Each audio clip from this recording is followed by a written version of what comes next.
Mr. Wesley Cannon, how are you doing today, good sir? Doing pretty solidly, Max. How are Yeah, you? I'm doing well. Did you just wake up? I don't know. I mean, it depends on what you mean just. It's 5 p.m. I figured it's about time you just woke up. I'm just kidding. It's not actually 5 p.m. It's 1:40, so you actually did just wake up, but you're just Closer, speechless. Just closer. speechless. Wes, um, things have been going well for me, my friend. We have the Spring Poker Classic here starting tomorrow. Actually, starting tonight at Canterbury. They have the '08 tournament. I will not be playing this, but I will be in there tomorrow for the 400 multi-flight. Hmm. I think they got 3 flights in those, and then we got Sunday day 2. I'm just gonna bag a heap tomorrow. You guys will see me in the winner's photo, and then Yeah, you I don't can. know. We know your history at Canterbury, man. I I expect a text saying you dusted 2 bullets and that you're gonna late reg tomorrow or Friday, and So what Wes is referring to is I have just gotten historically slapped at Canterbury. Only after meeting Wes, actually, but I don't know if there's something to do with that because I used to do pretty well at Canterbury. But Wes, there and is, same with me at running aces, by the way.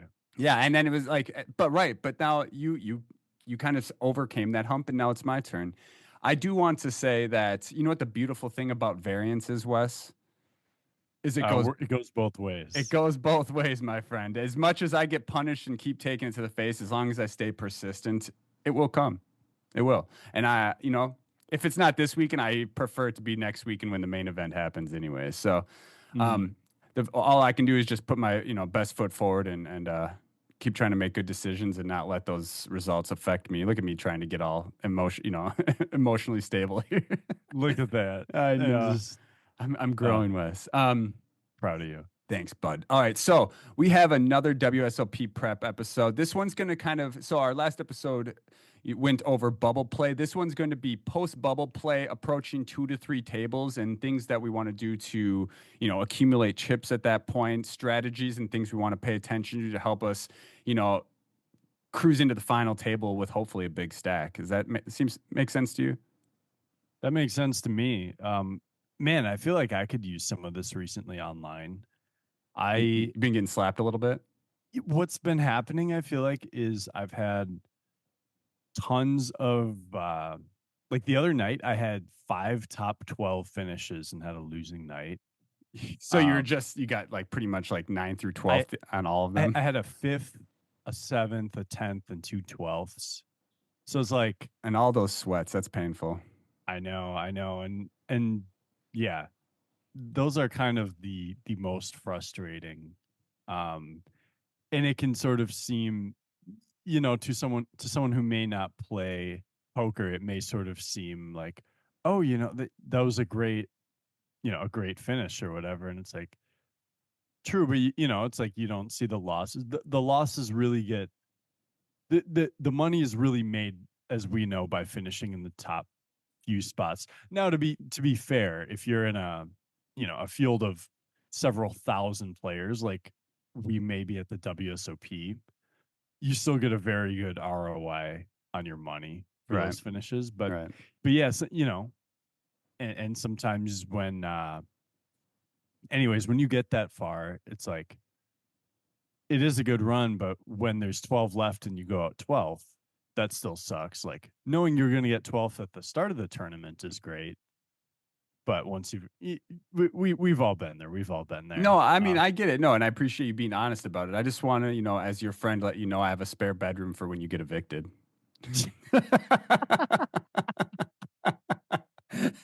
Sorry. Oh man. We had to Oh go man. there.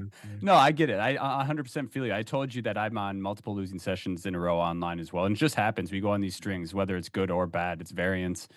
It goes both ways, right? So, Yeah. Hey, um, I won last night. It's not all bad, I'm glad to hear but that. And you got a lot more, we have a big series live in front of us and you have a lot of stuff online coming up. I will say that I'm looking forward to the Rattlesnake series on Global coming up in May. So that'll be fun. Those I like yeah, to I got grind my. hard. Hey, I can show you. I have my rattlestick right above me here Yeah, on the but desk. I'm so proud of you. Get an Yeah, MSPT you trophy, you sound so loser. proud. I'm just kidding. Um, So um, yeah, we have our WSO prep series, and this is gonna again, detail coming up as we approach the final table. But before we get into that, Wes, we have to get back on track with our guess the hand, We once do, a we time do. episode or We per haven't done episode that in a thing. few episodes. Yeah. And you said you've got one. Yeah, I do have one for you, and I don't know what we're gonna call this segment yet, but we'll just maybe not even ever come up with the name of it. But we have our favorite tournament player of all time. Who can you guess who it is? Is it yourself? Of course. Okay, so this hand features me. No, I'm just kidding. It's actually Adrian Mateos. Okay. And it's versus Victor Malinowski, who is limitless online. He's very well known in the online world for being, they're both legendary, one live, one online. So they are at the Triton Poker Series Montenegro $200,000 buy-in 8-handed tournament. Oh yeah, I played that one. Yep. Yeah, I think you busted 4 bullets in it, right? Yeah. Next time, just buy a house for me, okay? Yeah. It'll be a better investment. Anyways, there's $1.5 million up top. They are heads up right now. There's only 2 people Okay. left in the tournament, so they both locked up a pile. Adrian Mateos is on the button or in the small blind. And when your heads up, it's the same thing.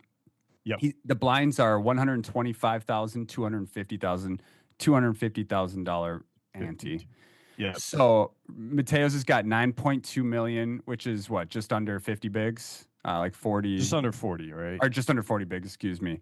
And then Victor has 8.8 million. So they're very close. There's about 400 they're like difference. 35 bigs effective. Now, I mean, that's pretty nice heads up, honestly.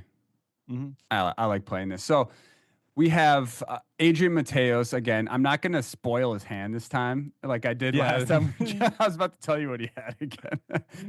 But we have Victor in the big blind with the Jack of Clubs, 9 of Hearts, okay? This, just remember, I'm going to give you one clue out of the gate, is remember who our hero is in this hand. It's Adrian Mateos, okay? Mm-hmm. Now, let me get into the action here. Adrian is playing a strictly limp strategy here. Yep. So he limps and Victor checks back. The flop comes Jack of Hearts, 4 of Clubs, 9 of Spades. So Victor flops top 2. Top 2, yeah. So Jack 9 4. And rainbow? It's a full rainbow. Yeah. Victor flops top 2, and he is first to act as the big blind, and he checks. Now, Adrian into a pot of 750 bets 250,000, making the pot 1 million. Mm-hmm. With top 2 here, what are you doing? We're not going to get too much into strategy, but I'm just curious. Yeah, I would probably raise. Okay. I think, so my thought is that, again, not getting too far into strategy, I like calling and raising, doing both at the same time. Yeah. I'm just kidding. No, but I think both options are available. The reason I like calling here is because it's against Adrian Mateos, who is not afraid to empty the clip. He's definitely not, but he's also going to float with like his gut shots, or he's going to call one raise with a 4 probably. Yeah, I like that. Yeah, so he's also sticky as well. So we all know the best in the world don't like to fold. Josh Reichert said it himself. Yeah. Or no, it was Ari Engel who also said that. But anyways, Mateos bets 250,000. Victor lands on call here. Mm-hmm. The pot is 1.25 million, and the turn is the 3 of Hearts. So just to repeat the board, it's Jack of Hearts, 4 of Clubs, 9 of Spades, 3 of Hearts. The turn brings in a flush draw. Victor has 2 pair. Yeah. Victor checks again into 1.25. Adrian bets 1.9, over betting the pot. Yeah, I was gonna say it feels like he's gonna start going for the whole thing.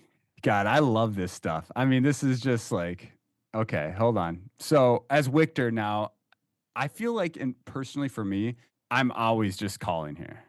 Yeah, now I think I'm just calling. When you face an overbet like this, it's like, if you jam, it looks so strong, and Adrian's gonna have, like, you have a hand that you can pretty much just call a jam on the river with. Yeah, probably, and say, even against the worst river cards. And I'm not going to spoil his hand, but just say Adrian had some sort of draw here. If we did jam, which is what we'd want to get value from, he's just going to fold all those. Mm-hmm. Yeah, no. I at this point we call, and then our range is protected, right? Then exactly, yeah. We have an easy river call too. I mean, from Adrian's perspective, okay, so clearly this hand is an over, and Victor calls. Mm-hmm. And the pot is 3.1 million. The pot is 5 million now. 5,050,000. What are you thinking Victor has after he calls the overbet here? So if I'm Adrian, Yeah, yeah. I mean, honestly, I think we're removing all over pairs because he checks back big blind. yeah, I mean, it would make We're a removing all jack. sets too. Yeah, so it's pretty A much it jack seems like makes a sense. single jack, right? There's like because hearts came in on, or there's a second heart on the turn. So like, Yeah. Victor does have the 9 of hearts. yeah, so it could be 9x of hearts. Could be like, it could be, honestly, it could be a lot of hearts because he could float. It could be like, yeah, he could float flop with some back doors. It's pretty wide open. I mean, I think I would have gotten a 4 to fold, would have gotten like all the gut shots to fold, I sure hope ace so, highs to but you know, fold. and it's interestingly enough, I wonder if a 4 from like Limitless Victor would fold, knowing how aggressive, aggressive Adrian is. But if he knows he's also most likely going to face a massive river bet, I probably would just fold a 4 for that reason as well, Yeah, regardless. because even when you are ahead, you're usually fading 12, 15 out. Yeah, Like that. I agree. So the river is it's a juicy one. It's the 7 of hearts. Seven of So, hearts. did you know that? No. That's Is it exact. a heart? It's a 7 of hearts. Yeah. Well, I was just guessing. You said it's a juicy one. I'm like, it's probably a heart, and it probably Brings gives in some some. straight draw. Yeah. Yeah. So Probably seven. not a board pair. 7 of hearts. So I'm going to repeat the board one more time. It's Jack of hearts, 4 of clubs, 9 of spades. The turn is the 3 of hearts, and the river is the 7 hearts. So it brings in 5, 6, 8, 10, and then all hearts as well. Hearts. Yeah. So Victor on the river with 6.7 behind and 5 million in the pot checks. Adrian has 6.9 million into 5, and he jams. Yeah. This is one of the worst. I mean, not that this is what we're saying, but does it get called? It does not get called. He folds. He folds top 2 here. I guess fair. I mean, It's like he has top 2 with a heart. I'm I guess assuming the heart, yeah, he has top 2 with a heart. I know. Man. I guess honestly though, the heart doesn't make a huge difference here because Adrian isn't going to overbet with second pair, even if he has a heart. Yeah, heart he's got draw. too much showdown. Yeah. Yeah. All right. So I mean, we'll okay. start. You get 3 guesses, and you get 1 tip per guess. I've already given you 1 tip. That's kind of a huge one. Okay. So I see your brain turning. I love it. You got a little smile on your face. I'm going to tell you where I was going to go with my first guess, but I'm not. This is not my guess, but I was actually going to guess until the river brought in all the draws. I was actually going to guess that Adrian had like limped with aces or kings and was going for value. Okay. But that's not your guess. That's not my guess. Now I don't think he's overbet jamming when all the draws come in. So I would say 10-7 with the 10 of hearts. Wrong. And my first clue is you are not even close. Okay. I'll say 6-5 with a heart. I'll say he rivered a straight. That is incorrect. He does not have a straight. And my tip to you, let me think here. Let me give you a good one. He has no hearts in his hand. Okay. Third and final guess. Imagine the Who Wants to Be a Millionaire theme song. Oh, no. The sound coming on for the $1 million answer. Okay, so he doesn't have a straight. He doesn't have a heart in his hand, which means he won't have a flush. It makes me think it's not a bluff, but maybe it is. It's one of the two. It's either a bluff or not a bluff. You're right. Well, it's either. Here's the thing. If it's not a bluff, and then it's not a flush or straight. I'm gonna give you one more tip. Okay. And it's just gonna be the same first tip I gave you. Remember who the hero is. Yeah. This makes me feel like it feels like it is a bluff without a heart, though. Man, oh man, oh man. See a 5 deuce. I will say, dude, that is your closest guess. That is your closest guess. I will also say I kind of set you up for failure on this one. He is bluffing. Yep. He does have a deuce in his hand. He does not have any blockers or any interaction with the board at all. He has king of diamonds, deuce of spades. Oh man. I mean, yeah, that's tough. That's a tough the one. 5, honestly, the 5 is like, because the guy check called on the Jack 9-4. So the 5 is hardly a blocker because I he's just like it. It not. makes a good double barrel hand. He's not going to have like 5-6 So ever. he You has no know. showdown value on the flop. He turns equity with 5 high, but no showdown on the turn. You think you double barrel. And then, he can obviously get a lot of single pair hands to fold by over betting river, turn and river. Yeah. So This I'm gonna say like this is this. heads up for $1.5 million. Yeah, this doesn't seem like a good bluff. So Like, I was listening to the commentators. This is actually one yeah. of the Triton hands. If you guys are interested in watching this live, it's on Triton. The title of the video is Mateo shoves the river and makes limitless fold top two with millions on the line on the Mhm. Triton poker channel. So make sure to check that out if you want. It's like 4 hands. It's the last hand among it, maybe 3 hands. But the commentators were saying something along the lines of, the reason the solver wants to go absolutely ham here with these hands because of its lack of interaction with the board. And that's about all I got. I think it was Randy Liu who Dude, was the saying that. solver's so weird. It's like you wanna bluff when you interact with it. It's like, oh no, now we want to bluff because we don't. It's Yeah, like, exactly. Yeah. So like you never know. again, I did set you up for a failure. I never actually expect you to guess this one because King Yeah, Deuce is so that's far but out that's there. good. That's good. But I feel like if I gave you anything like the solver wants you to spew with this hand, like it's just I could have gave you too many tips that were too obvious. So I had to kind of keep it chill. Yeah. I mean, that would have been low on partially because King High, I think, might just check back flop, check, It has some showdown value. it does, right? It can just be a head. Yeah, Um, I was blown away when I saw this. He gets him to fold top two.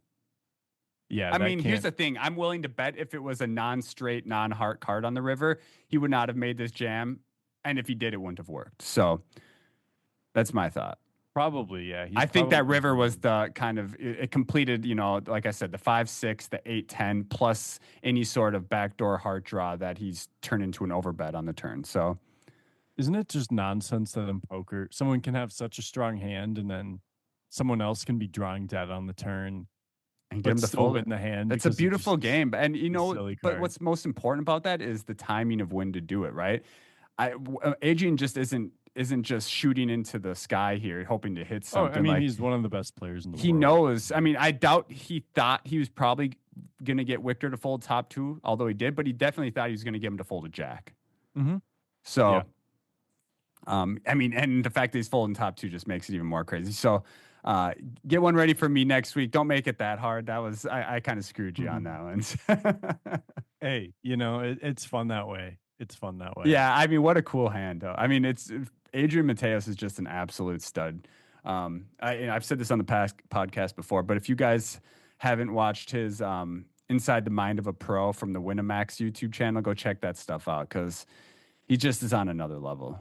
Should we get into the meat and potatoes, Wes? Let's do that. I think that's the first time you've said meat and potatoes. I was just expecting nitty gritty.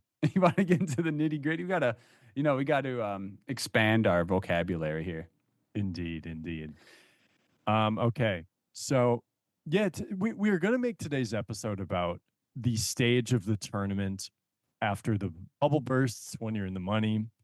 And I mean, we'll breeze over that for a few minutes. The thing about it though is it's really it's pretty similar to the normal accumulation phase of the tournament where it's like, okay, you're in the money and since we're talking about the WSOP, we're going to say it's like a big field, maybe several hundred players make the money. Mm-hmm. And it's like the pay jumps just do not matter. They hardly matter at all until the final few tables. Yep. I mean, if you make it from 400th to 27th, like that, you're going to have made a lot more money. But In at terms no of point like are you jump to sweating a jump, big pay jump. yeah, Yeah. exactly. From jump to jump, they're very minuscule. Mm-hmm. Yeah. Do you have any thoughts about that point in the tournament? My thought is that this is my favorite part of the tournament when I get there because that's when things start to get real.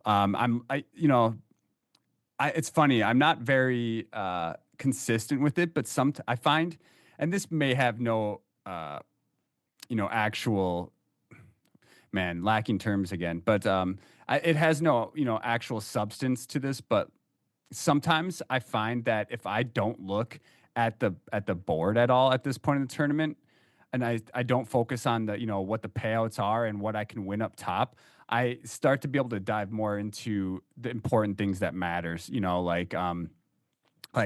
action at the table, for example, how my opponents are playing. Whereas when I start looking at the, say there's, 4 or 5 tables left, and I'm like, all right, out of 1,000, 2,000 players, and I'm seeing that there's 800K up top, right?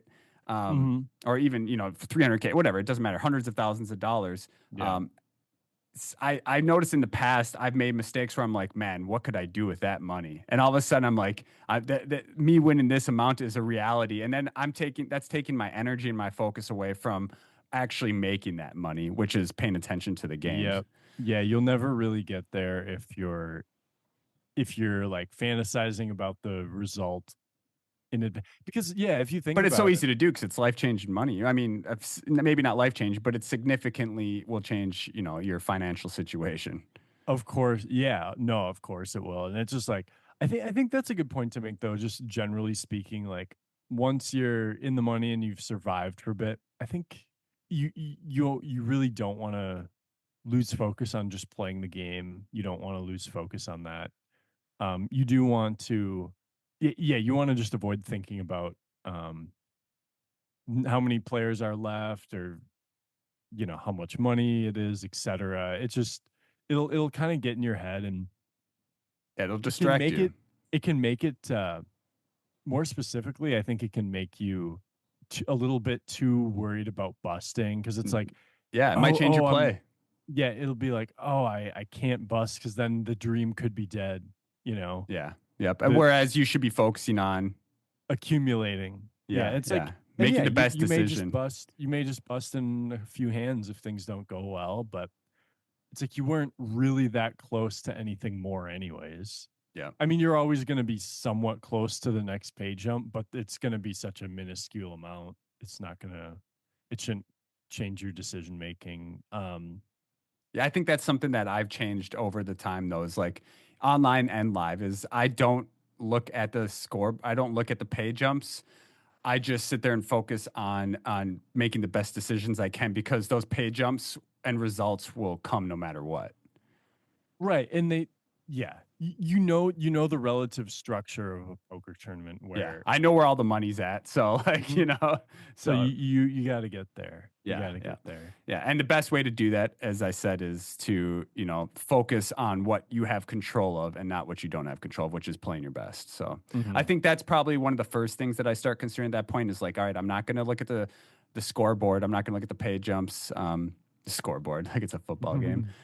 Yeah. And then just kind of dive in. Now, I will start thinking about my strategy from that point. I mean, as we've said it, in every episode, and this continues here as well, is like how many big blinds do I have, and what's going to be optimal for me to play from here on out. It's like a broken record at that point, or just keeps repeating itself. But I'm definitely doing that. However, I might at these stages of the tournament start taking less high variant spots compared to earlier in the tournament. Okay.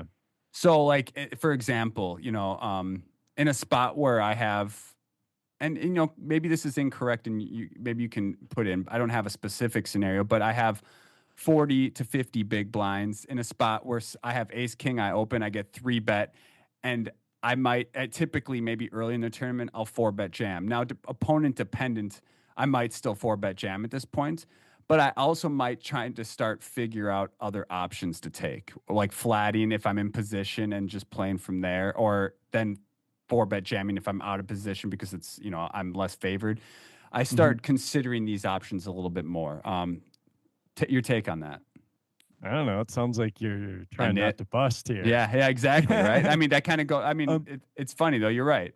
yeah, I will say, if I open like earlier position and someone 3 bets me out of position from the blinds, and I think it's someone who's not that, who's maybe a tighter player, a little more snug, then I would just flat. Yeah, if I had like 40 blinds, I may just flat then and try and hit a flop.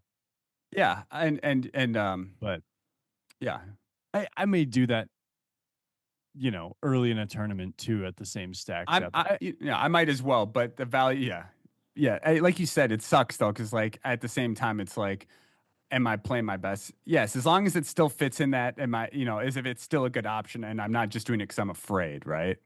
Yep. Yeah, and so to contradict a little bit of what we had just said, one important thing to remember about ICM is it's not necessarily all about the next pay jump or whatever. It's about your chip stack has a dollar value, and if you bust, it goes to, in this case, it would change to whatever the payout is. And if you double up, it doesn't double the amount of money. So you still are more incentivized for survival just due to the fact it's a poker tournament. Just if for those of you who listened to Ryan LaPlante's episode, he made the point of, when does ICM start? From And the it's right beginning. right at the beginning of the tournament, because you're if you double up, the value of your stack is not double in dollars. Um, so that still holds true here. Yeah, ICM is a thing until your heads up in the tournament, and then that's the only time it does. It literally doesn't matter. Can you explain why that is? It's because you don't have to worry about other people busting to get a pay jump, right? Yeah, because when your heads up, you're both playing, like there's only the one pay jump, and you Yeah. can only And he's not going to achieve bust it by without you busting him. accumulating all the Yeah, chips. Yep. exactly. Okay. But in that case, chips do represent money, but you're just not allowed to cash out, right? It's like if you played a cash game, a heads up cash game, but someone had to bust, right? Yep. Yeah. So someone had Okay. to take all the money. So I, that's I how will it's. mention too, when I start getting to these points of tournaments, I get into flow state a lot easier. And for flow state for me personally is like hyper focused, hyper dialed in, not having to waste a ton of energy to think about critical decisions. Like maybe it's because I've been in those spots, enough times, but I feel like when I start getting to 2 to 3 tables left in any tournament, naturally, and I wish it was something that, I mean, don't get me wrong. I tried to play my best from the beginning of the tournament, Mhm. but something different clicks in me. I go into a different gear when I'm in that point of a tournament naturally. It's just I don't know if it's because I know that I'm closer. My brain is adjusting due to that. But Mhm. do you relate with that at all? Or I mean, obviously you can say you try to play your best from the beginning. So do I. But do you notice No, any no, no. Sometimes I just get drunk and punt it up. No, I'm kidding. I mean, But dude, there's been times where we're sitting in a hotel room and I'll put a card, like my credit card over my cards and just start clicking raise. that's true. That's true. I've won, I think, every time we've done that too. It's That's wild. incredible. Gosh, we'll just call it the Carl effect. Anyways, the crazy Carl effect. Click raise and win. Go ahead. No, I think I you was were just saying. asking if you related with that in regards to, do you feel like you get into a deeper zone of thought when you get into these parts of the tournament, or do you feel like it's the same as earlier on? Yeah, I think I'm a little more focused, like a deeper focus. Yeah, because it's like even though you are still just mostly trying to accumulate, it does feel more real. Like you you are at the point where every decision can have a very big impact. Like if you do get a couple of double ups, or if you do accumulate a big stack, then it is likely you're going to make a good amount of money from the tournament. Yeah, yeah. Um, Can you but finish your thought, and then I got a question for you. that was about it. I was just gonna say, but nothing's guaranteed. Even if you spin it up, like you could still just lose a couple big flips or get Yeah. aces, whatever it may be, and No matter how big your you, stack you is and just how kind of well you have to. play, you can Yeah, catch it. it's like, I You can catch them remember, hands. yeah, yeah, so um, to speak. yeah, right. So my question to you is, to players who find themselves in this part of the tournament and don't have a ton of intuitive experience, meaning that they haven't been there a lot, and they find themselves in spots where they're not really sure what the decision is they should make. Obviously, we all, no matter how good you are, you run yourself into that spot. But say you're, really, maybe an amateur to an intermediate type player, should you err on being tighter or being more aggressive? Mm, I guess aggressive, just because I think, generally speaking, aggression. If you're if you're going to err on one side, like aggression tends to be better. Okay.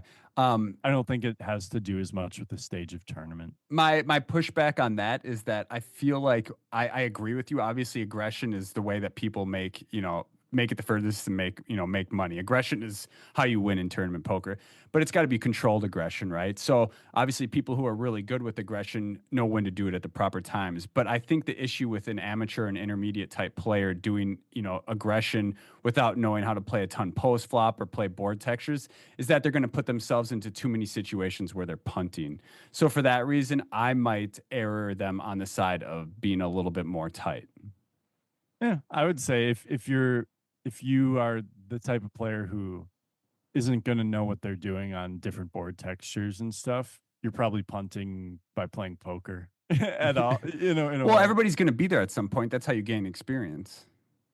Yeah. Um, And if you want to argue with me, I'll catch you outside right now. okay. I'm just kidding. Don't I'll beat me just up. drive over there. Yeah, I'm just Um, kidding. yeah. I mean, I would say, yeah, like if you're going to be past that, I don't know. This might sound really ugly to you, but I found it helped me have success when I was starting to get experience in poker and found myself deep in tournaments. You know how ABC is gross, right? Like it's like, everybody ABC, like you're so predictable, you're playing your hand straightforward. If you're uncomfortable and not sure how to be controlled aggressive, I think playing ABC is gonna be your best is gonna give you your best results. Because people oftentimes are overthink and they'll put themselves in tough spots that the people don't have perfect thought processes. So like if Okay. you're do you see what I'm saying? Yeah, I can kind of see that. Here's what I would ask is like, give me an example of a hand that you would play differently if you're playing ABC versus like maybe your normal style now. Like, Okay, um, putting me in the spot here, Wes. For yeah. example, I have, there's an opener. Okay, here's one. There's an Mhm. opener in earlyish position. We'll say early to mid position, Yep. and I'm in cutoff with 30 to 35 bigs with ace jack off. Hmm. I might just err on just folding it. Okay. Whereas as someone at this point, I might mix in some three bets. Hmm. Or I'll still sometimes fold it depending on the opponent type, but I'll also now mix in some three bets, etc. So I think Okay. that's a I good like that. example. Yeah. Yeah, I think it's a good example when you're facing like if you're deciding between three betting or not, or like Yeah, you're facing a three bet. Yeah, I like that. I think probably having the same, you're not adjusting your opening range too much, but like what you do versus an open, just err on the side of like if you're not sure which way to go with it, just like fold is yeah, kind of that's the kind of what I'm saying, and like, yeah, whether because you it's could three bet and get called, and then you get the queen 9-7 board, and you're and then like, all of a sudden you're like, well, the pot's huge, and I got a bet here, and then all of a sudden you see bet, and all of a sudden half your stacks in the pot, and you're like, some players will just end up punting it here a lot. Is my thought. So I yeah, think you can reduce a lot of errors by just erring on fold in situations like that. Now, there's obviously always ways to argue that, but if you're, and then take that spot and go home and study it afterwards. mm-hmm. So I think that's going to be, and then you can improve from there. And then next time you find yourself in a very similar spot, you can start, working your way up, working your way into three betting it, and knowing what boards to see bet on, which ones to not see bet on, and et cetera, et cetera. So yeah, I personally love the intensity of getting down to the final 2 to 3 tables, and every decision just has such high, everything is just so intense, right? You got to Mm-hmm. just make sure that you're making so many correct decisions, and it intensifies or it multiplies because of the financial. Even if you're not looking at the payouts, you just know that they're there, right? So it just Yeah. intensifies it. Should we move forward to let's say you navigate through these spots and now we're down to the final two or three tables of the tournament. Yeah, yeah. Let's do it. Yeah, so this is when I think the ICM stuff does become a little more of a factor again. What are your thoughts about, let's say you're a middling stack, there's 21 players left or something, you've got 26 bigs maybe, what are your what's going to look different for you, I guess is the question. I will, I will be paying a lot more attention compared to earlier in the tournaments. I will be paying a lot more attention to who's the short stacks and Mhm. who's the big stacks. If if like you said in previous episodes, if the big stacks are folding and all of a sudden, like I'm in middle position and I'm the biggest stack even as a middling stack when it's everyone's folded, I'll start applying pressure. Whereas I'll start making a lot more tighter folds if people are open, bigger stacks are open in front of me in hopes that I'll be getting pay jumps by those shorter stacks busting. Yeah. Yeah, and I think I think that's ICM in a nutshell, though. it kind of is. I would say like the generally speaking, you should just be a little tighter pre-flop as yeah, like a middling stack. Maybe not as the big stack, but also like realize that when you face a three bet or something, you shouldn't just call as if like you would early in a tournament. Like, Well, first off, you're not nearly as deep.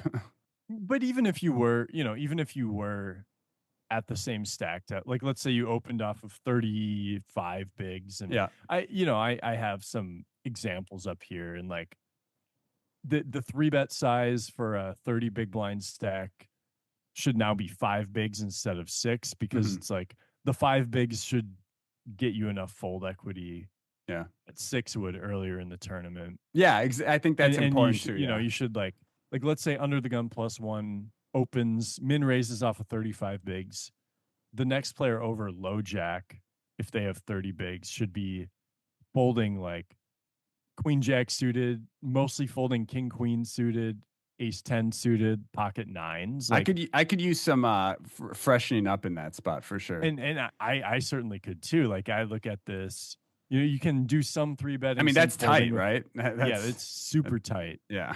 You can three better fold with a lot of the suited aces, including ace 10, but it's like you're mainly just three betting tens plus ace, king, ace, queen, ace, jack, and like a couple other broadways here and there, but it's That not kind even of like aligns with my thought on ABC. it really does. Like, um, You can, and then some, as they say, ABC and sometimes D.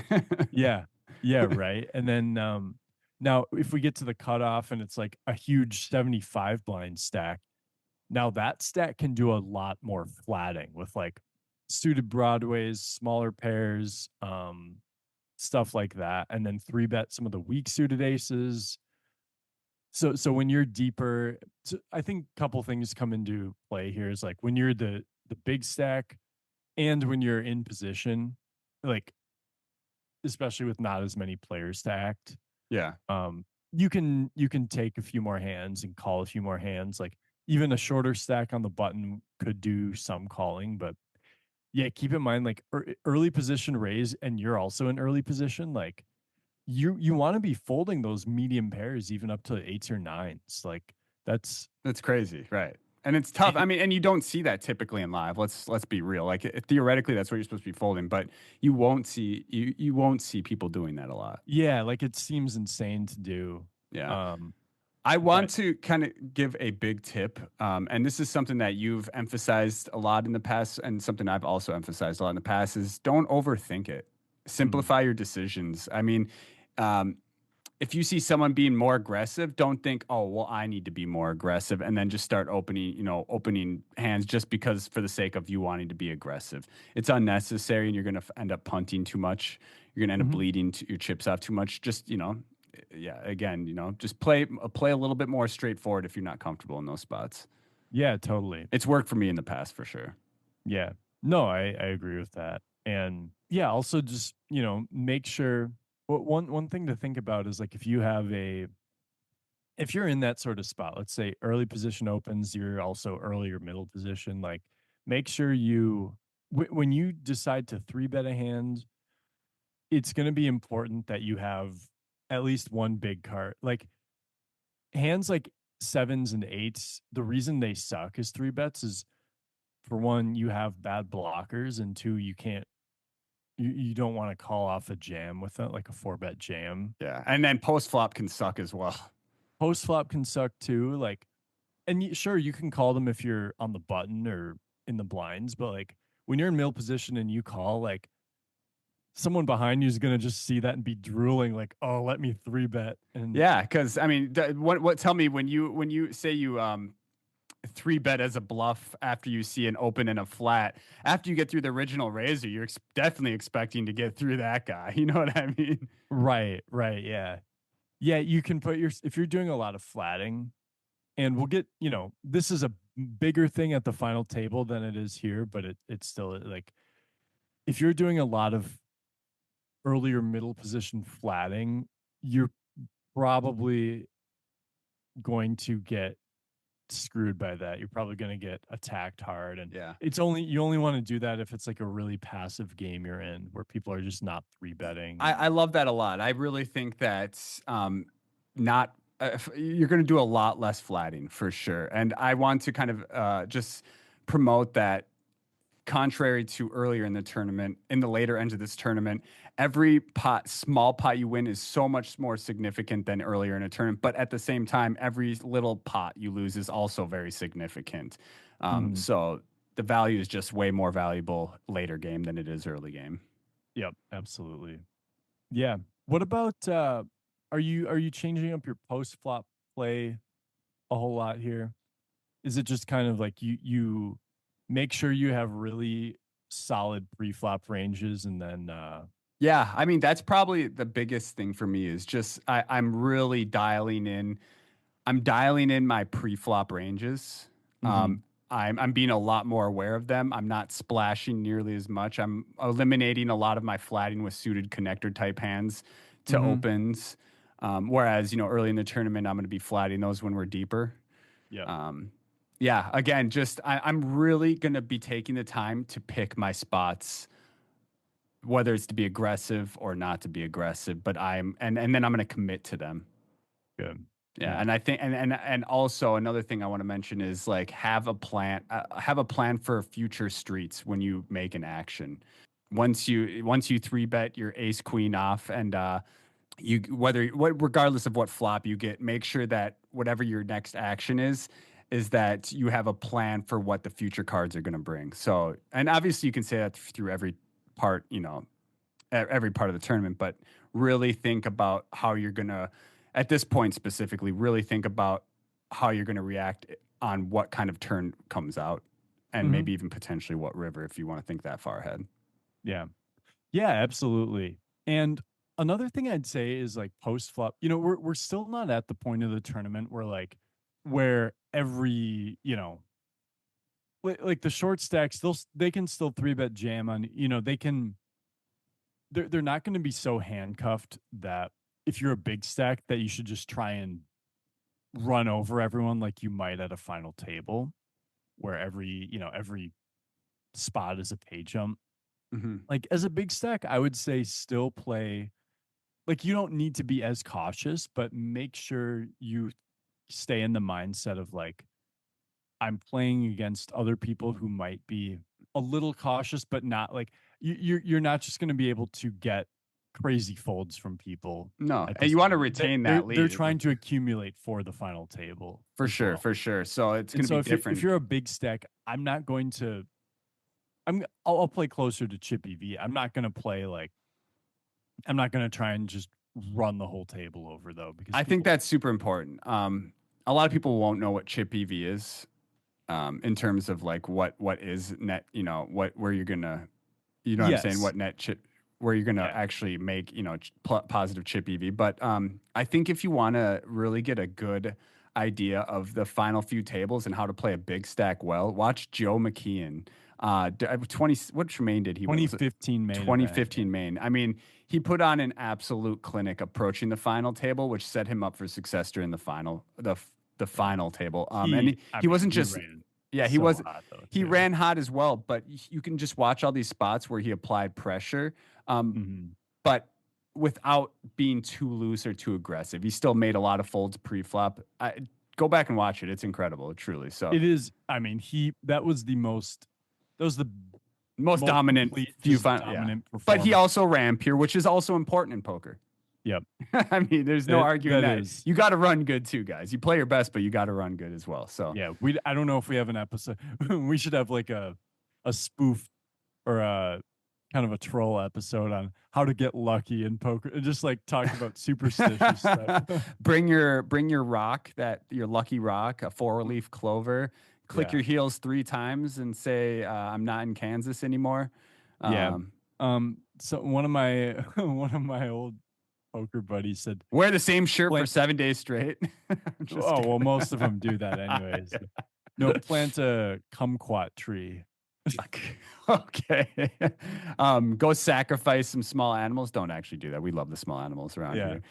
But yeah, no, that would be amazing. I think that could be like a funny April Fool's episode next year. Yeah. Um all right, let's just like do a couple little specifics here. Okay. Let's say cutoff is the big stack. We're at 3 tables left. Cutoff opens. You're in the big blind with like 17 bigs. What's your like what hands might you be jamming here? Are you going to have a small 3-bet range?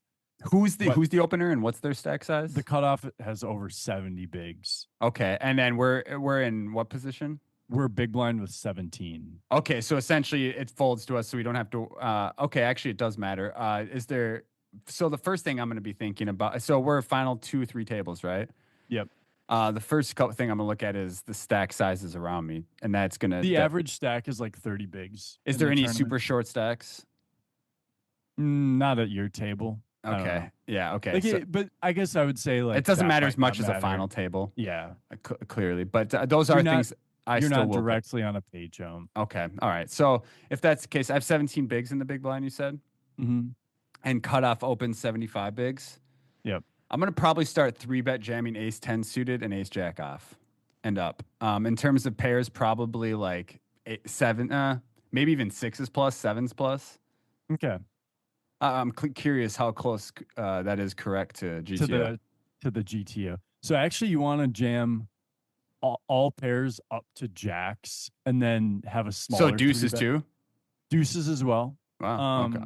You want to jam like some ace deuce suited, ace 5 suited, Yeah. some like Yeah. king 6 suited. Yeah. Oh, okay. That reminds me of Josh Reichert. I played a hand with Yeah. him live where he 4-bet king 6 suited. I'm like, man, that was not in my playbook. Holy shit. Yeah. But And then some like offsuit ace X too. okay. Okay. I am not going to be including a lot of those.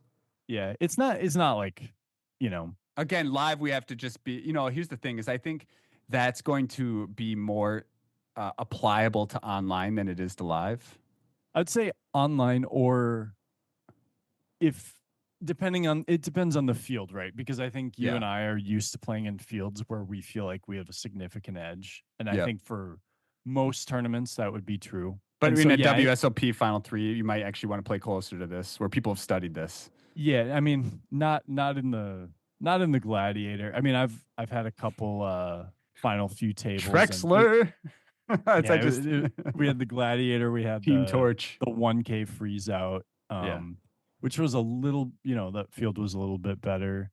However, I would take out the ace 7 off, the king 6 suited, the ace 7. Those are definitely not getting 3-bet jam from me. Yeah. Even online, I wouldn't be 3-betting those hands. As for 3-bet bluffs, That being said, though, I think people would probably not call you wide enough. you might be right. I think maybe we should think, and that's actually something I've been trying to incorporate more online, is realizing like, like I raised a couple rivers as bluffs yesterday. I'm realizing I'm like, there's all this stuff that I'm not doing because it can feel so weird, where it's like, maybe it's not like, maybe it's a play that you're kind of supposed to do, but I'm leaning towards the passive route, where I'm like, actually, I think people are going to overfold to the, because if you jam your 17 bigs, the cutoff is supposed to call with like ace 10 off, ace 9 off. And I think they'll throw those away. Ace 7 suited, I think they'll throw that away. Like, I think if they're going to technically overfold to the jam, like I'm almost moving in the other direction where I'm like, maybe I need to. I agree. I think that again, opponent dependent. If I think it's some whale who's just going to be calling off with 40% Any equity, ace, yeah. Yeah, then I'm gonna be a lot more hesitant to do it just because I don't want to run a 60-40 in that spot. I mean, you can Mhm. say I would prefer, especially if I think that I can make chips without showdown value. I think that's another huge thing too, is that at that spot of the tournament, my main goal is to accumulate chips without showdown, Yep. picking up pots pre-flop or on the flop specifically, and not trying to get deeper into the hands. And because I mean, showdowns are where we're gonna lose the most. Mhm. So. Yeah. Yeah, it's like you want to figure out can you exploit your opponent more by jamming those wide hands? Like, are they going to overfold a lot? In which case you gain an edge by that. Or is it going to be more of a thing where you can really know where you're at post flop against them better than most? And like where does your edge lie? Yeah. Um and yeah, so what I would, to those players who maybe do a little bit of studying, look at these pre-flop charts and whatnot, make sure that like when you look at these sort of charts and you see an output like this where it's like, oh, I'm supposed to jam king six suited and all the pairs and some of these weak aces and whatnot. Look at, if you do that, what your opponent's response is supposed to be. Because then you can, not that you'll have it completely memorized, but be like, oh, they're supposed to call with these hands. Well, everyone's going to fold these worst few hands in this range. So then you can be like, okay, well, actually, maybe I should jam, like over jam then, because I think people are going to, Yeah. um, Well, what's your advice for someone? And we have a lot of listeners who don't pull up, solvers and don't use those tools, and they play specifically on feel. And what is your tip for them? I mean, 'Cause honestly, my first tip is start doing it. Like it helps. right, right. But my tip is again, then start switching to ABC a little bit more Yeah, ABC. And yeah, like I because guess, that's when but errors come out, in my yeah, opinion. here's what I would say though is like, I think ABC can include a lot of three bet jamming. Yep, 100%. I agree with Yeah, that. it's probably less of the small three bets where you're going to have to play uncomfortable spots post flop. Yeah, and I If think you're, that's one of my weaker spots personally. I prefer the 3-bet jams over the 3-bet clicks, specifically on sub 20 big blinds. yeah, yeah, like make sure you are in a spot where if you're three betting, like definitely three bet jam these light three bet jam hands, but maybe don't do the, because what I didn't mention about that range is like, yes, you want to three bet small with aces, kings, queens, and ace king suited, but you also sometimes want to three bet small with ace deuce off, king four off, queen five off. Like I've seen you you do could, that at a fall poker classic. yeah, queen deuce off. Yeah. I did do that. I like it. Sometimes you throw the ND in there, right? And sometimes D or whatever however the saying goes. I think intuition is an important part for me specifically in those scenarios. If my gut is screaming, this is a spot to just go for it, I'm going to listen to that regardless of what theory says or what my hand, you know what I mean? Like, Mm-hmm. I'm not afraid to go with those spots. And you know what? Whether people can think you're crazy, but you can also, there's a reason for that, in my opinion. There's a reason why your gut is screaming to do something. So Right. Yeah. Listen to that side of yourself. But yeah, I guess the point would be avoid those small three bet spots. Um, if you're not theoretically studied, you're 100%. yes, because those are dependent I on think if they're you going to get avoid them called. anyways, personally. Yes, I don't think we'll see the queen six off three bet out of They position. don't really Those exist in players. those players' games, in my Mm-hmm. opinion. Hence why it probably doesn't exist much in my game. So, I mean, Yeah. actually, it does. I mean, I would argue that a bit. I definitely have that in me, but it probably has a lot to do of how much I've learned through people who do study Yeah. T- specific Tell solvers. me what you think about this spot. This was a couple days ago, and it was on the stream. We had I was sitting in fifth place out of 12 in the long car, the 55 on ACR. I Fifth out had of about 12. 20 bigs, 20 big blinds, and I was in the big blind with ace five off. We had a bigger stack open to 2.62 big blinds on the button. And Yep. we have ace five off in the big blind, And how many bigs you said? 20. And you're at the final 5 of 12. Yeah. How many big blinds does he have? I forgot, but he had me covered somewhat comfortably. Okay. Okay. And you said you had sorry, I'm thinking a bunch of different things here. You have 15 bigs? But like 19, 20. 19 bigs. I already know what you're gonna I already know you so well. So he made it 2.6, you said? 6, yeah. Oh, that sucks. I hate that. But I have a feeling you made it like 5.2 and then folded to a jam. Or you just jammed it. If honestly, against this size, I'd probably just full send it. Yeah, I jammed. Okay.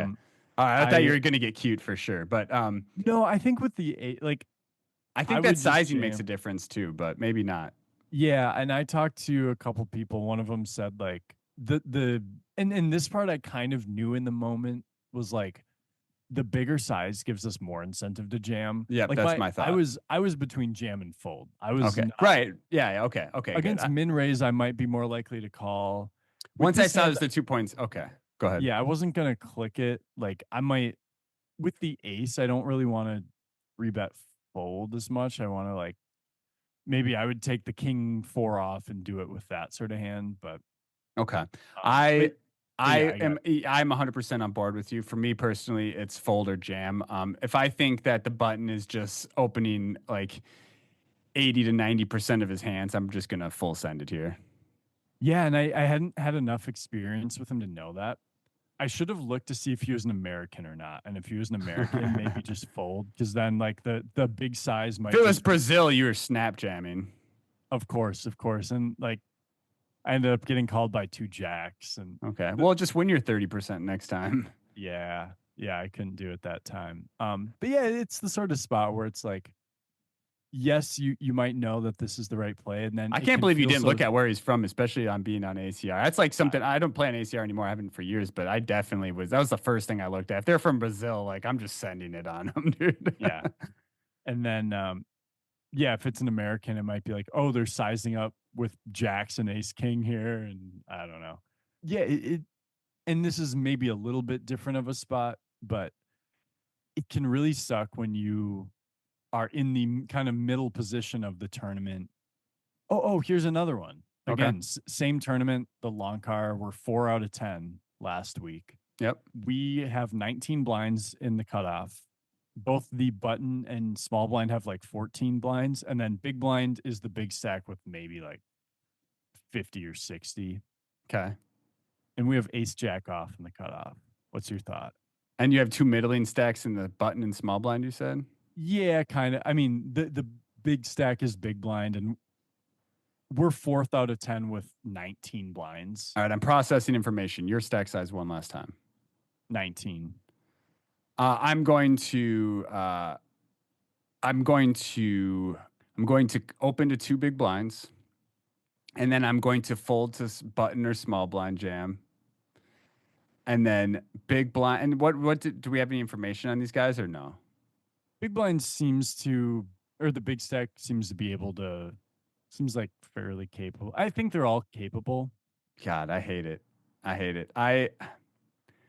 Okay, I'm just going to tell you what my gut says immediately. And Mhm. sorry, it's small blind is button and small blind. They had us covered, both of them, right?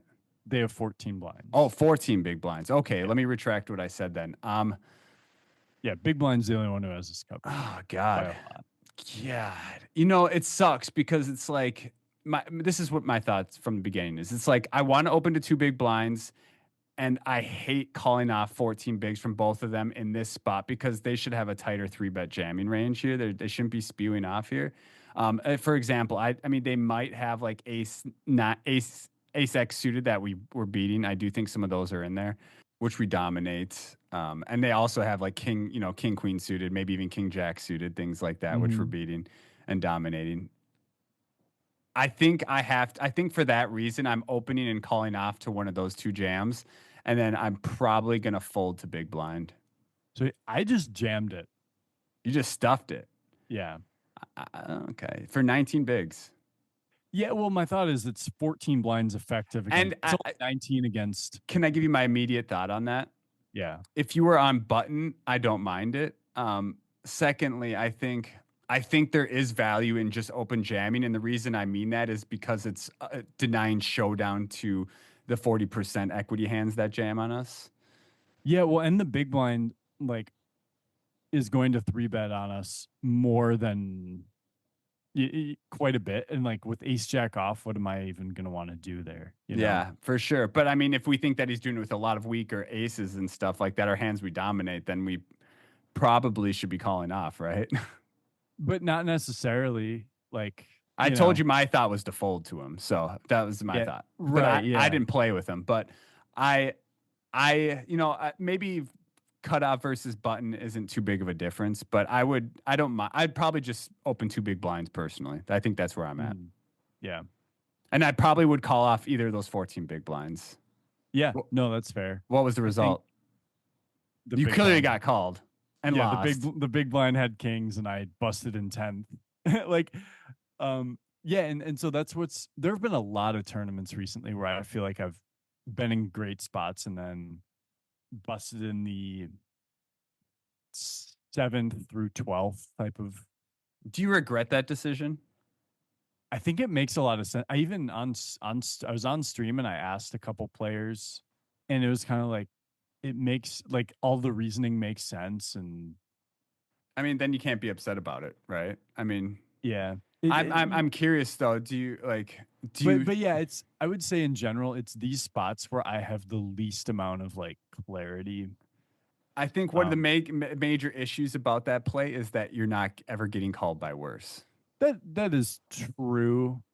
That is You're never true. getting called by ace 10 or ace 9, any of those hands. So Hmm. I think that's Um, my biggest argument for it. So yeah, yeah. Like, is the 2.5 big blinds that I'm gonna pick up? Is that going to? Because obviously I'm gonna mostly win it, but is that worth the risk? and And also I feel like 19 big blinds is a very healthy stack at this point in the tournament.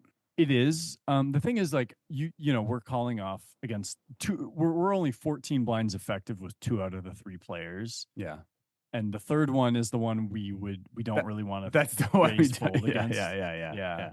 Yeah, I mean, And and of the benefits to just ripping ace jack is I don't know if this is a benefit or not, but those 14 big blind stacks are going to be probably calling off a lot of pairs from like sevens to tens, maybe even sixes to tens. So you will just find yourself in a flip spot. I guess I wouldn't call that a benefit, but not a benefit. but you have 50% equity in that spot at least. Mhm. Um I mean they may fold a couple of the small pairs that they would 48%, otherwise whatever. jam. Yeah. Um You and might, yeah, the yeah. we'll win the pot much more You're often. all. I guess that one of the benefits is you're going to not get squeezed on by the deuces, threes, fours, fives, etc. Yeah. Well, and yeah, we won't lose, you know, we won't get the big blind defending 5-4 and losing to that either. Yeah, yeah, but I don't know. I think we would rather have that spot than just never getting called by worse, in my opinion. Yeah, that's fair. That's fair. And I don't know what the technical answer is. Yeah, But yeah, it's the fact that you ask question. I mean, but that's what other people should take from this is that like instead of just saying what else could I do, you asked for valuable players' input. So and mhm. you're trying to prove it. So And yours. oh, here we go. Here we go. Okay. Okay. Mr. Never getting called by better or by worse. I'm just kidding. Um, Okay. Well, I think this might be a good time to start wrapping things up, Wes. Our next episode is going to be final table play. And yeah, then following that episode up is going to be our WSOP prep finale, where we're going to have some special guests on board to discuss, all things WSOP. So, yeah. really And looking, maybe another episode in between. yeah, yeah, not WSOP prep related. Hmm. Looking forward to getting that finale in there. That's going to be exciting. So make sure to stay tuned for that, guys. I do want to mention Suited Kings merch is available. I said it on last week's episode. I'm going to say it again on this episode. Tilted-compass.com. Get in there. Go to the apparel tab. You'll see Suited Kings X Tilted Compass collaboration tab where you can get Suited Kings merch. As of the recording of this, there's just one hoodie a color available. However, in the next Well, couple, there's 3 hoodies colors available. okay, At last least, time I looked, there was just one. So did they update it yeah, there actually might even be more. I know there's at least red, black, and gray, or on, maroon, black, and on the gray. website? Yes. Okay, well, last time I looked, I didn't see those. So now we have more colors available. That is fantastic news. Go in there if you want some Suited Kings swag. You know what? You want to prep for WSOP? Get some Yeah, Suited we Kings we want merch. Shooty King swag Yeah. every day. Yeah. I mean, I'm pulling it up right now.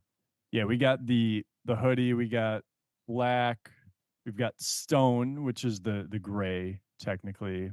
Um Heathered gray. So there's Okay. two shade yeah, kind of two shades of gray and then maroon. So there's actually four. It's better than 50. Yeah, four But colors. Um you didn't get the joke. It's okay. no, I didn't. 50 Shades of Gray. Da-da-da-da-da. Oh, yep. Anyways, Okay. um, yeah, guys, if you want to support us, but also look, incredible and feel comfortable when you're playing poker, these hoodies are the shit. Make sure to check out the link in the description. We will have that, so you can click right into that, get in there, buy some Suited Kings merch. We'd appreciate that. We appreciate everybody who's already got in there. We also have our Patreon page where you can support us by either, there's two different tiers. We got the $5 tier. If you don't want to, learn anything and just want to support us, you can pay that $5 a month. And that's just for saying thank you for the podcast. But we have the $15 a month, tier subscription where we release 2 to 3 videos every single week. And it's a great way for you to improve your game, especially coming up to the World Series of Poker. If you enjoy the way that Wes and I teach, make sure to hop in there and check that out. We have a lot of people. Plus, you can get in the Discord. We have a Patreon page where if you have something specific you want to learn, you can go put that in there and we'll make a video specifically for that. So make sure. Yeah, I wanted to mention that because we started just doing that, but I think what I would really like to aim this towards, or the people that I think this is aimed the most towards, is like if you take poker somewhat seriously, but you don't really want to, private coaching is expensive. You don't really want to do that, and then these training sites are still quite a bit more expensive than our Patreon, and so it's like, well, you're not going to really fully consume all that content, and so you're like, well, I want to get better, but I don't want to, you know pay such a big price. Like I think this is a great way to it's like a little subscription. You're getting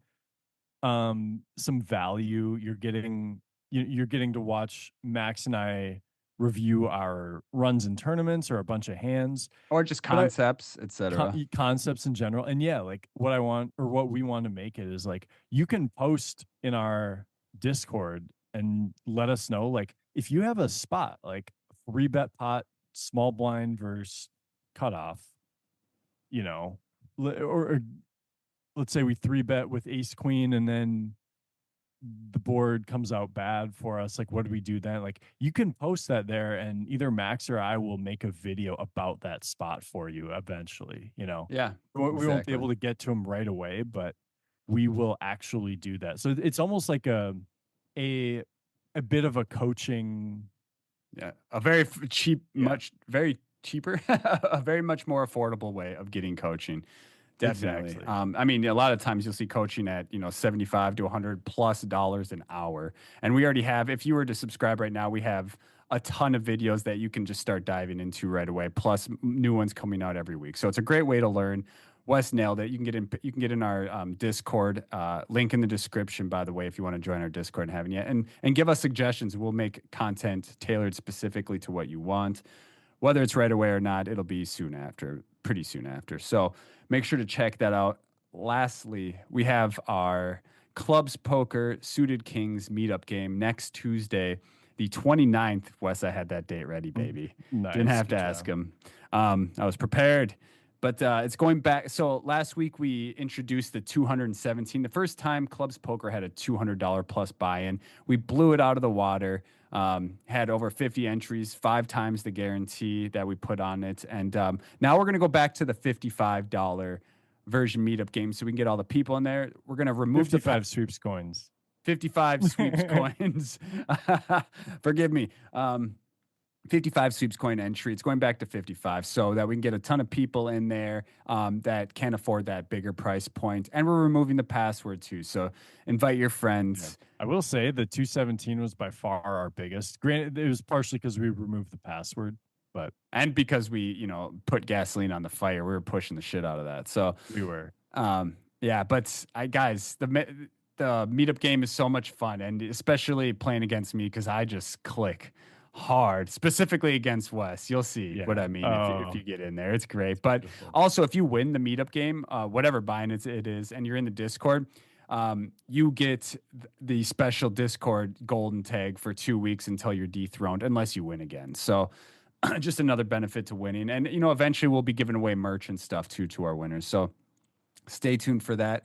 Wes, what else we got? Anything else? Do we have anything else? Uh, Follow me on Twitch, the Poker Cannon. yeah. If you guys want to watch Um, Wes turn to 10K and do 100K, make sure to follow that. yeah, we'll hopefully get there eventually. I peaked at 26K and now I'm at 20 something. I kind of had the one really bad session, and then it's kind of just been I've been lingering right around there for a I bit. mean, variance, baby. You'll. Yeah. The fact is, you're still up in your challenge and you're still charging ahead. So, I mean, it takes one day with one really big score to all of a sudden have a huge leap. That's all it Yep. takes. You just got to Yeah. put yourself in that No, spot. I'm still enjoying it. And Yeah. Good.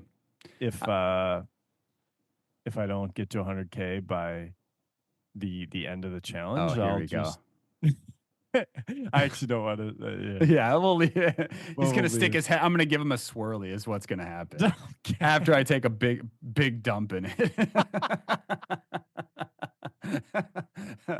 Yeah, you think throwing shit emojis on clubs is bad? Just wait for the swirly, buddy.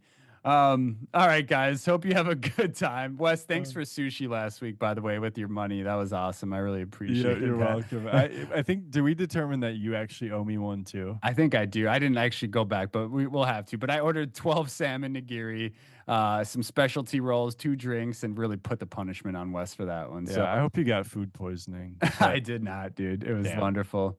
Um, all right, guys. Yeah, have a great rest of your day. And if you have any questions or have any suggestions for future episodes, make sure to hop in that Discord and say what's up to us. Lastly, I made the intro and outro song for this podcast. If you thought that's cool and might maybe want some music made for any of your endeavors, reach out to me. This is Max speaking, and I will gladly, for a small price, get you something made for your whatever it is you're doing. Maybe I'll toy around too and eventually put one of my other songs as an outro theme. I mean, I love the theme for this podcast, so I'm never going to change, especially the intro one, but maybe I'll throw in some different ones here and there just to kind of mix things up. There you go. Wes doesn't like this idea. I mean, I don't care. All right, cool. All right, guys. I like the song a lot. Yeah. All right, guys. Hope you have a great rest of your day, morning, night, whatever it is. Just enjoy it. All right. Until next time.